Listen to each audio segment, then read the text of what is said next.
So hello everyone, welcome back to the ICS ignite learning with Pallavi. तो आज हम the lesson के important RTCs questions करने वाले हैं, जो सबसे ज़्यादा इम्पॉर्टेंट है, जो बोर्ड्स के हिसाब से बहुत इम्पॉर्टेंट है, क्योंकि आपके बोर्ड के एग्ज़ाम में RTC बेस्ड ज़रूर क्वेश्चंस आते हैं और RTCs ही मोस्टली एक्सट्रैक्ट बेस्ड क्वेश्चंस आते हैं। तो आज हम इस चैप्टर के एक्सट्रैक्ट बेस्ड क्वेश्चंस कुछ डिस्कस करने वाले हैं और कुछ क्वेश्चंस ऐसे हैं, क्योंकि सारे क्वेश्चंस एक वीडियो में कवर करना बहुत मुश्किल है, बहुत सारी RTCs होती हैं। तो मैंने और सी जितनी भी RTCs हैं वो मैंने PDF में टेलीग्राम चैनल पे शेयर कर रखी है। तो please follow the Telegram channel and please see that and take help from there. आपको बहुत बड़ी हेल्प मिलेगी। अगर आप उसको पढ़ लेते हो तो आई डोंट थिंक सो कि आपके मार्क्स नहीं आएंगे, you will get the very good marks. So let's start. We will discuss at least 2 RTCs in this video, and rest of them you can read by yourself, and any doubt if you have, please comment below. I will definitely try to revert your doubts and clear it and give you a solution. Okay, so first RTC is that this is the extract which you have already read it. So the question is, who is the speaker and why is he afraid? So obviously the speaker is a France, जो एक school boy था, और वो क्यों डरता था? क्योंकि M Hamel was his teacher and he haven't prepared the grammar lesson, so he was afraid from him that कि वो उसे पनिश करेंगे क्योंकि उसने पढ़ा नहीं, क्योंकि उसने समझा नहीं। That's why. Same with the what does this reveal about Franz attitude towards studies? So the shows that कि Franz is a very careless person, very careless student. So वो हमेशा चाहता था कि वो लर्निंग को, स्टडीज़ को अवॉइड करे, और पढ़ने से ज़्यादा वो इस चीज़ में उसका ध्यान रहता था कि अब मैंने पढ़ाई भी नहीं करता था, लेकिन पनिशमेंट की भी टेंशन रहती थी उसे कि मुझे पनिशमेंट ना मिले, मुझे सर मारे नहीं, मुझे डांटे नहीं। तो ऑब्वियसली अगर तुम पढ़ोगे तो फिर क्यों टीचर करेगा? नहीं पढ़ोगे तो करेगा ही, लेकिन स्टिल पढ़ता भी नहीं था और उसको टेंशन भी रहती थी कि पनिशमेंट मिलेगी। तो this is the answer for that. Next question is, how does Franz feel later about not learning his lesson? He feel very guilt that because of his carelessness वो सीरियस नहीं हो पाया अपनी फ्रेंच लेसन को लेकर, अपनी French language को लेकर, अपनी स्टडी को लेकर। And this is the moment कि अब उसे रियलाइजेशन हो रही थी कि मुझे उस टाइम कर लेना चाहिए था, मुझे उस टाइम समझ लेना चाहिए था, मुझे उस टाइम पढ़ लेना चाहिए था। ठीक है। So next is, how does France character develop in the story?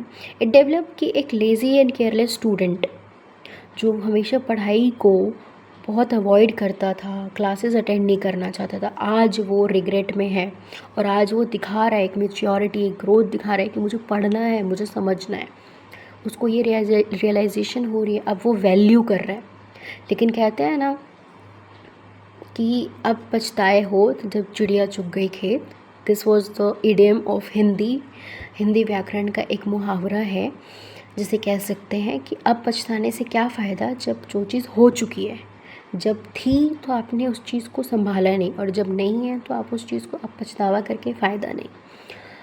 तो last question of this RTC is कि what is the theme reflected in this extract? I have already shared this video with you, जिसमें मैंने theme वगैरह, summary and all सब कुछ discuss कर रखा है। तो I hope you all can relate it and you can write it easily. So next RTC is, you have already read that when I passed the town hall there was a crowd in front of bulletin board. bulletin board के बारे में मैंने already बता रखा है कि bulletin board पे क्या लिखा हुआ था। वहाँ से जो भी प्रूशियंस आर्मीज़ होते थे, न्यूज़ वॉर्स के बारे में, और बहुत ही बेकार न्यूज़ आती थी, हमेशा लड़ाई झगड़े के बारे में ही न्यूज़ उस बुलेटिन बोर्ड पे छपती थी।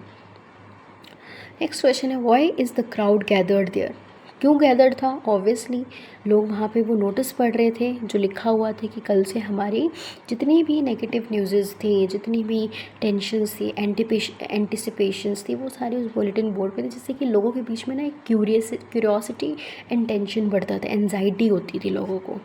फ्रांस का क्या रिएक्ट था क्राउड को देखकर?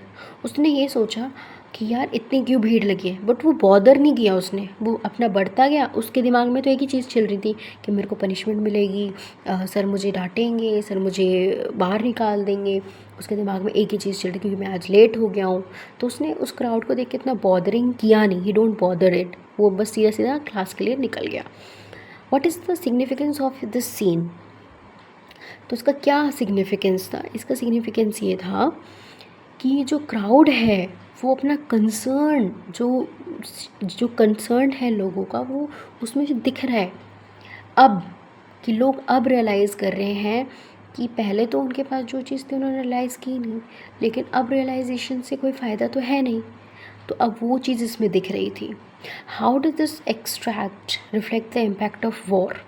तो बुलेटिन बोर्ड का तो वही चीज़ है कि बुलेटिन बोर्ड क्या है? Troubling news creating fear uncertainty show करता है। तो मैंने जिस तरीके से आरटीसीज आप लोगों को बताए हैं, इस तरीके से भी क्वेश्चंस आते हैं। एंड ऑल्सो आपके आरटीसीज में क्वेश्चंस आंसर्स भी mix and match and lesson से रिलेटेड भी कुछ क्वेश्चंस होते हैं। तो बेसिकली कहने का मतलब इट्स अ एग्जाम्पल कि ऐसे आपके क्वेश्चंस आ सकते हैं। अगर आप हर एक आरटीसी को प्रैक्टिस करते हो तो आई डोंट थिंक सो कि आपके नंबर नहीं आएंगे। You will get a very good marks and score a very good marks. इन दोनों आरटीसी से हमें क्लियर होता है कि फ्रांस का जर्नी केयरलेस स्टूडेंट से रिस्पॉन्सिबल लर्नर तक का है। स्टोरी हमें सिखाती है कि एजुकेशन और लैंग्वेज की वैल्यू हमें टाइम पर समझनी बहुत ज़रूरी है। अगर हम नहीं समझेंगे तो वो हमारे लिए प्रॉब्लमेटिक हो सकता है और हम बाद में पछताते रहेंगे और फिर कुछ नहीं हो सकता। Because I already told that कि अब पछताने से कोई फ़ायदा है नहीं। तो the last thing is that जो चीज़ आज इग्नोर कर रहे हो कल शायद वो हो ही ना, इसलिए जो आज आपके पास है just value it. So thank you everyone for watching this. Please do like, share and subscribe for the next upcoming video.